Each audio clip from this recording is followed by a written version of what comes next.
Hello everyone, welcome to Smart Be English. আজকের এই ভিডিওতে আমরা দেখব ইন্ডিয়া চায়না ফেস অফ এর সম্বন্ধে রিপোর্ট রাইটিং। ঠিক আছে, এই রিপোর্ট রাইটিংটা তোমাদের নেক্সট যে পিএসসি ক্লার্ক পার্ট 2 এক্সাম রয়েছে, WBPSI মেইনস, তারপর ICDS মেইনস, তোমাদের প্রত্যেকটা পরীক্ষার জন্য, মেইন পরীক্ষার জন্য তোমাদের কিন্তু বা ডেসক্রিপটিভ যে কোনো ইংলিশ পেপারে কিন্তু তোমাকে এই সাবজেক্টটা কিন্তু খুবই ইম্পর্টেন্ট। সো ভিডিওটা কিন্তু অবশ্যই ফার্স্ট টু লাস্ট তোমরা দেখো। এরকম টাইপের তোমাদের কোশ্চেন থাকতে পারে। Write a report on India China face off at Galwan valley, 200 words, 200টা উইদিন 200 ওয়ার্ডস। এরকম যদি 20 মার্কের থাকে, 200টা ওয়ার্ড থাকে, 40 মার্ক হলে এর বেশি থাকবে, 15 মার্ক হলে 150টা ওয়ার্ড থাকে, এরকমই থাকে। দেখো পয়েন্টগুলো দেখো, ইন্ডিয়া যে পয়েন্টগুলো আমি দিয়েছি এখানে এরকম টাইপের পয়েন্ট থাকতে পারে। দেখো এখানে ডেট অ্যান্ড প্লেস তোমাদের কিন্তু মেনশন করে দেওয়া হয় পয়েন্টের মধ্যে, এখানে করা হয়নি, আমি তারপরে বলছি কীভাবে লিখবো, মানে যেভাবে আমি লিখেছি। আর ডেট আর প্লেস থাকলে কীভাবে লিখতে হয়। দেখো পয়েন্টস দেওয়া রয়েছে, India China face off at Galwan valley on 15 June 2020। Line of actual control, যেখানে LAC যেটা রয়েছে ইন্ডিয়া চায়নার মধ্যে যে বর্ডারটা, সেটাকে লাইন অফ অ্যাকচুয়াল কন্ট্রোল। আর এই ফেস অফটা যে হয়েছে সেটা কবে হয়েছে, 15ই জুন হয়েছে, 2020 সালের 15ই June. India's road construction on Galwan valley river, এখানে যদি বলা হয় কারণটা কি, এখানে কজ যদি মানে পয়েন্ট আলাদা পয়েন্ট করে এখানে কজ যদি দিত, ইন্ডিয়া যে রোড কনস্ট্রাকশন হচ্ছে, যে গালওয়ান যে ভ্যালিটা রয়েছে সেখানে যে রোড কনস্ট্রাকশন হচ্ছে, রাস্তার কাজ চলছে, রাস্তা তৈরি করার, তারপরে ব্রিজ তৈরি করার যে কাজ চলছে, সেটার জন্যই মেনলি হয়েছে আর কি এই ফেস অফটা। তারপরে দেখো পয়েন্টে, চাইনিজ ফোর্সেস অবজেক্টেড, এই চাইনিজ ফোর্স অবজেক্ট করেছে ইন্ডিয়ার রোড কনস্ট্রাকশনের জন্য। চায়নাস টেরিটরি গ্র্যাবিং, চায়নার টেরিটরি গ্র্যাবিং, চায়না যে টেরিটরি গ্র্যাব করছে তোমরা সবাই জানো। প্রত্যেকটা চায়নার সাথে বর্ডার রয়েছে, যতগুলো দেশ রয়েছে প্রত্যেকটা দেশেই চায়না ক্লেম করছে কি তার নিজস্ব টেরিটরি রয়েছে, আর চায়না ক্লেম করছে অন্য দেশের সৈন্যরা সেটা কি তাদের টেরিটরিতে ঢুকে পড়ছে। কিন্তু চায়না ক্লেম করছে, কিন্তু মেনলি চায়নাই অন্য দেশের নেবারিং কান্ট্রির যে লাগোয়া যেই রয়েছে দেশগুলো, সীমানা লাগোয়ার যে দেশগুলো রয়েছে তার মধ্যে কিন্তু চায়নাই ঢুকে যাচ্ছে, কিন্তু উল্টে অন্য দেশের ওপর দোষারোপ করছে। মেলে ফাইট, এখানে যে ফাইটটা হয়েছে সেটার কথা বলা হয়েছে। Death of 20 Indian soldiers including an officer, 20 জন ইন্ডিয়ান সোলজারের এখানে মৃত্যু হয়েছে, একজন কি এর মধ্যে ছিল, একজন অফিসারও ছিলেন। আর তারপরে বলছে 43 Chinese soldiers died including an officer, এখানে 43 জন চাইনিজ সৈনিক মারা গেছে, এর মধ্যে একজন অফিসার ছিল। 10 Indian soldiers taken captive by Chinese and released on 18 June, 10 জন ইন্ডিয়ান সৈনিককে কি আটক করেছিল চাইনিজরা, এবং কি 18 জুন তাদের আবার রিলিজ করে দিয়েছে। ইন্ডিয়ান পিপল রিয়াকশন, ইন্ডিয়ার মানুষদের রিয়াকশনটা কি, বয়কটিং চাইনিজ প্রোডাক্ট বয়কট করছে। Indian government ban 59 Chinese apps, Indian government ভারতীয় সরকার কি করেছে, 59টা চাইনিজ অ্যাপ কি ব্যান করে দিয়েছে। Neighbouring countries Nepal Pakistan taken side of China, ঠিক আছে, পাকিস্তান নেপাল কি চায়নার সাইড নিয়েছে। India and China deploying forces, দুই দেশই ইন্ডিয়া চায়না দুই দেশই কি সেইখানে যেখানে ফেস অফটা হয়েছে, ঠিক আছে, সেই জায়গাতে কি আরও বেশি করে ফোর্স তারা কি মোতায়েন করছে। ইন্ডিয়ান ফোর্সেস আর ready to take action if needed, Indian forces কি সবসময় রেডি রয়েছে কি কোনো অ্যাকশন নিতে, যদি প্রয়োজন হয় যে কোনো অ্যাকশন নেওয়ার জন্য ইন্ডিয়ান ফোর্স রেডি। এবার তোমাকে বলা হয়েছে এরকমই সম্ভাব্য যদি দেয় ইন্ডিয়া বা চায়না ফেস অফ নিয়ে, গালওয়ান ভ্যালির এই ব্যাপারটা নিয়ে যদি রাইটিং দেয়, এরকম টাইপেরই তোমাদের দেবে, সেটা ভাবা যাচ্ছে যে এরকম টাইপেরই তোমাদের পয়েন্টগুলো দেওয়া হবে। এরকম তোমাদের কিন্তু এই পয়েন্টের ওপর বেস করেই কিন্তু তোমাদের লিখতে হবে, ঠিক আছে। সো আমি দেখো এখানে লিখেছি বলতে এটা আমার একটা স্টুডেন্ট শুভদীপের লেখা, সেটাকে আমি মডিফাই করে দিয়েছি, কিছু লাইন অ্যাড করেছি, কিছু লাইন বাদ দিয়েছি, ঠিক আছে। সো দেখো এখানে হেডিংটা তোমাদের প্রথমে হেডিং দিতে হবে, India China face off at Galwan valley, ঠিক আছে। ওপরে আমাদের এরকম দিতে হবে হেডিং।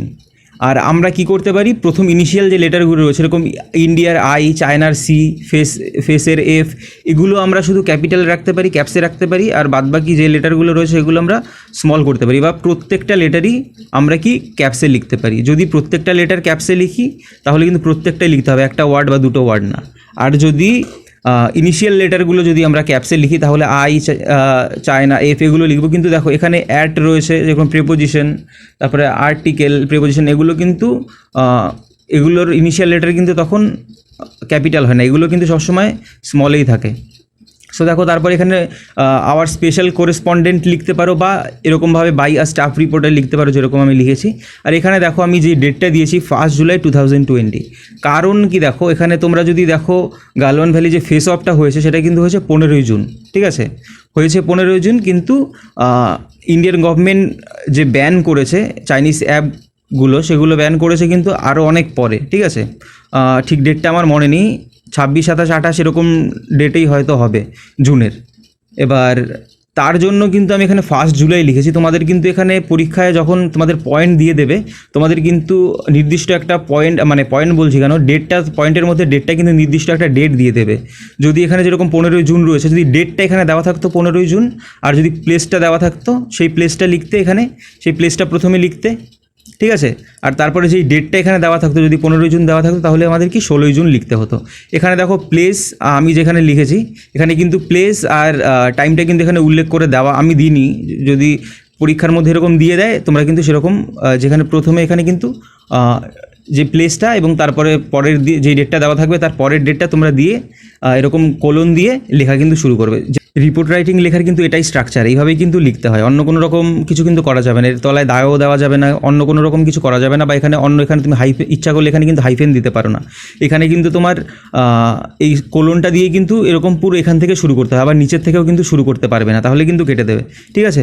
এরকম কোলন দিয়ে কিন্তু এইখান থেকেই তোমাদের স্টার্ট করতে হবে লেখাটা। সো দেখো এখানে যে লেখাটা আমি লিখেছি সেটা তোমাদের বলছি পড়ে।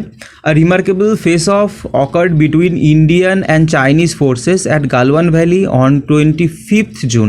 বলছি কি একটা গুরুত্বপূর্ণ, রিমার্কেবল মানে যেটা রিমার্ক করা যায়, face off, remarkable face off occurred ঘটেছে কোথায়, between Indian and Chinese forces, কাদের মধ্যে হয়েছে, ভারতীয় এবং চীনার যে ফোর্স রয়েছে তাদের মধ্যে at Galwan valley. Galwan valley একটা লাদাখে একটা টেরিটরি, একটা জায়গার নাম গালওয়ান ভ্যালি, সেখানে হয়েছে অন 25 জুন, 25 তারিখে হয়েছে, ঠিক আছে। এটা 25 হবে না, এটা 15 হবে, ঠিক আছে, টাইপিং মিস্টেক রয়েছে, এটা 15 জুন হবে। The valley has a strategically significant role, এখানে স্ট্র্যাটেজিক্যালি একটা সিগনিফিক্যান্ট রোল রয়েছে এই ভ্যালিটার, and falls within the Ladakh region. Ladakh রিজিয়নের মধ্যে, আমি আগেই বললাম লাদাখ রিজিয়নের মধ্যে এটা কি পড়ে, near line of actual control, line of actual কন্ট্রোলের কাছেই। লাইন অফ অ্যাকচুয়াল কন্ট্রোল কোথায় রয়েছে, চায়না অ্যান্ড ভারতের মধ্যে, ইন্ডিয়ার মধ্যে। তারপরে লাইন দেখো, India has been constructing roads and Bridges for the last few years on that reason. India construct করছে রাস্তা এবং bridge for the last few years, পেছনের কিছু বছর ধরে, গত কিছু বছর ধরে, অন দ্যাট রিজিয়ন, এই এলাকায়। ইন দ্য রিসেন্ট টাইমস, এই সমস্ত সাম্প্রতিক সময়ে, border road organisation was constructing. Border road organisation বলতে বর্ডারের পাশ দিয়ে যেই রাস্তাগুলো তৈরি হয়, যেরকম এখানে রয়েছে লাইন অফ অ্যাকচুয়াল কন্ট্রোল একটা বর্ডার, এই বর্ডারের পাশ দিয়ে যেই রাস্তাগুলো তৈরি করা হয় সেটা কিন্তু বর্ডার রোড অর্গানাইজেশনের আন্ডারে পড়ে। সেটাই বলছে, border road organisation was constructing a new bridge over Shyok river in Galwan valley, ঠিক আছে। এখানে গালওয়ান ভ্যালির মধ্যে শায়ক রিভারের ওপরে কিন্তু এখানে একটা নতুন ব্রিজ কিন্তু বর্ডার রোড অর্গানাইজেশন বা ইন্ডিয়াও বলতে পারো এটা তৈরি করছিল। এবার তখন কি হয়েছে, which made a huge tension, একটা বড় অস্বস্তির মধ্যে তৈরি করেছে অ্যামিড দ্য চাইনিজ ট্রুপস, ঠিক আছে। চাইনিজ সৈন্যদের মধ্যে কি একটা টেনশন, তাদের মধ্যে একটা অস্বস্তির কাজ করছে, মানে তাদের মধ্যে চিন্তা চলে এসছে এই শায়ক রিভারের মধ্যে, শায়ক রিভারের ওপরে যে ব্রিজটা তৈরি করায়, ঠিক আছে, গালওয়ান ভ্যালিতেই। তারপরে দেখো, Chinese forces objected this construction just like they did the same many times before. Chinese forces কী করেছে, এই কনস্ট্রাকশনের বিরুদ্ধে অবজেক্ট করেছে, কেমন, just like they did the same many times before, এর আগেও কিন্তু অনেকবার এরকম তারা করেছে। সেরকমই আবার এই ব্রিজটা তৈরি করার সময় তারা কি অবজেক্ট করলো, they alleged that India is grabbing their territory and constructing the bridge. They alleged, তারা দোষারোপ করেছে দ্যাট ইন্ডিয়া গ্র্যাব করছে দেয়ার টেরিটরি, তাদের টেরিটরি। আমি আগেই বললাম পয়েন্ট বলার সময়, তারা কিন্তু অন্য দেশের মধ্যে ঢুকে টেরিটরি গ্র্যাব করছে, কিন্তু তারা উল্টে বলছে যে অন্য দেশ তাদের টেরিটরি গ্র্যাব করে। এখানে যেরকম গালওয়ান ভ্যালিতে ইন্ডিয়ার ওপর দোষারোপ করছে, ইন্ডিয়ার নিজস্ব ভ্যালি, সেটা কি বলছে, তাদের চায়না বলছে তাদের নিজেদের ক্লেম করছে, সেটা বলছে ইন্ডিয়া তাদের টেরিটরি গ্র্যাব করছে, সেটা বলছে that India is grabbing their territory and constructing the bridge, এবং কি ব্রিজটা তৈরি করছে। The two forces indulged in altercation which soon turn into a melee fight. এই দুটো ফোর্স বলতে ইন্ডিয়া এবং চায়না ফোর্সের মধ্যে তারা কিসের মধ্যে অল্টারকেশন, একটা হাতাহাতি এরকম টাইপের মধ্যে একটা চলে এসছে, which turn into a melee fight. The latest report claims that 20 Indian soldiers, including an officer, died due to the face-off. 20 জন ইন্ডিয়ান, লেটেস্ট রিপোর্ট বলছে যে 20 জন Indian soldier including an officer, একজন officer include, died due to the face অফের কারণে মারা গেছে। Casualties were reported from the Chinese side also, China থেকেও কি ক্যাজুয়ালিটিস রিপোর্ট করা হয়েছে। 43 Chinese soldiers were taken captive, এখানে 43 না, এখানে ভুল হয়ে গেছে, একটা লাইন মিস হয়ে গেছে, এটা ইন্ডিয়ান করবে। 10 ইন্ডিয়ান, ঠিক আছে, 10 Indian soldiers were taken captive by China but they were release soon on 18 June following a bureaucrat discussion. এবার এখানে দেখো আরেকটা পয়েন্ট এখানে বাকি চলে গেছে, যেটা কি 43 Chinese soldiers died including an officer. এই সেন্টেন্সটা যেরকমভাবে এখানে রয়েছে আগের সেন্টেন্সটা, যে 20 জন ইন্ডিয়ান সোলজার, এখানে 43 Chinese soldiers including an officer also died due to the face off, এটাও এখানে এই লাইনটা এর পরে, এই অলসোর পরে, ঠিক আছে, এখানে এই লাইনটা অ্যাড করে নেবে তোমরা। আর এখানে 10 Indian soldiers were taken captive by China but they were release soon on 18 June.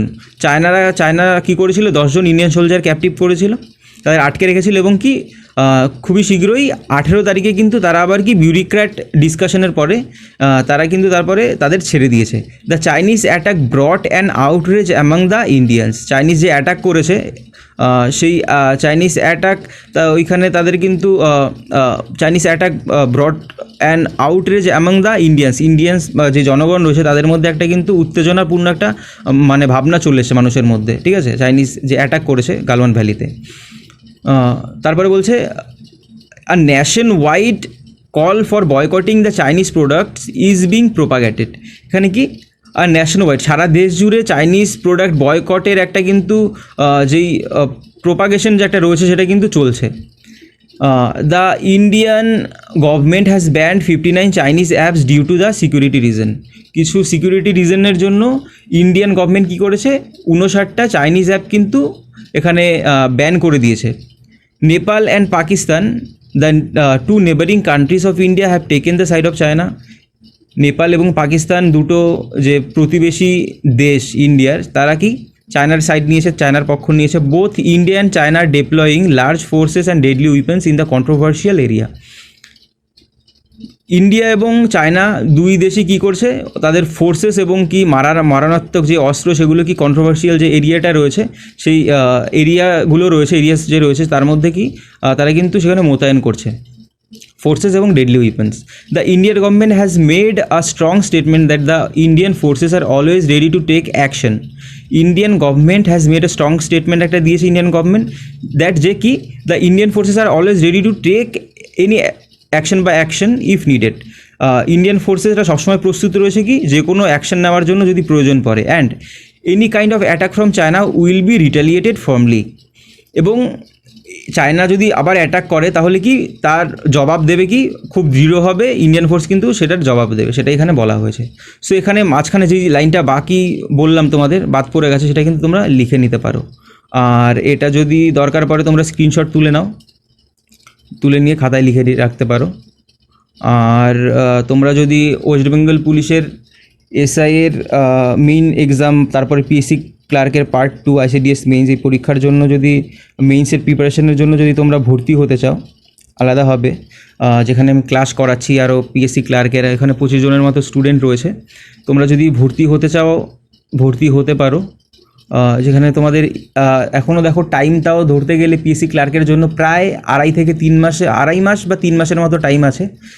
যদি সেপ্টেম্বরের 27 তারিখে হয়ে থাকে প্রায় 2.5-3 মাসই ধরতে পারি। তারপরে ICDS তারপরেই রয়েছে 10 তারিখে, অক্টোবরের 10 তারিখ 10-11 তারিখের দিকে হয়তো। আর WBPSI এর নেক্সট হতে পারে অগাস্টের পরের দিক থেকে, বা যখন দেবে ঠিক বলা যাচ্ছে না কখন হবে। তোমরা কিন্তু ভর্তি হতে পারো, এখনও টাইম রয়েছে। যদি তোমাদের ইংলিশে তোমরা যদি দুর্বল হয়ে থাকো, আমি বলছি না প্রত্যেককেই এখানে ভর্তি হতে, যারা ধরো লিখতে তোমাদের অসুবিধা হচ্ছে, সেন্টেন্স ভুল হচ্ছে, কিন্তু কারেক্ট করে দেওয়ার জন্য কেউ নেই। আমি কিন্তু এখানে যে তোমাদের সবাইকে একসাথে যেরকমভাবে জুম অ্যাপ বা অন্যান্য অ্যাপের মাধ্যমে যেভাবে ক্লাস নেওয়া হয় সেভাবে কিন্তু নেব না।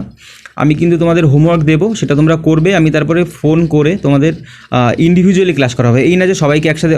অবভিয়াসলি আমি হোমওয়ার্কটা দিয়ে দেবো সবাইকে একসাথে, আর তোমাদের ফোন করে তোমাদের ইন্ডিভিজুয়ালি যে সমস্যাগুলো সেগুলো কিন্তু সলভ করা হবে, ঠিক আছে?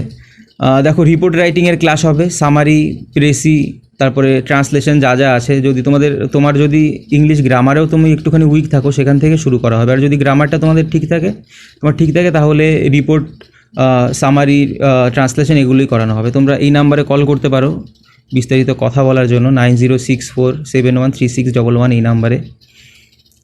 সো আজকের জন্য এইটুকুই। ভিডিওটা ভালো লেগে থাকলে লাইক করবে, চ্যানেলে নতুন হয়ে থাকলে সাবস্ক্রাইব করবে। ভিডিওটা শেষ অবধি দেখার জন্য অসংখ্য ধন্যবাদ। আজকের জন্য এইটুকুই, নেক্সট ভিডিওতে আবার দেখা হবে।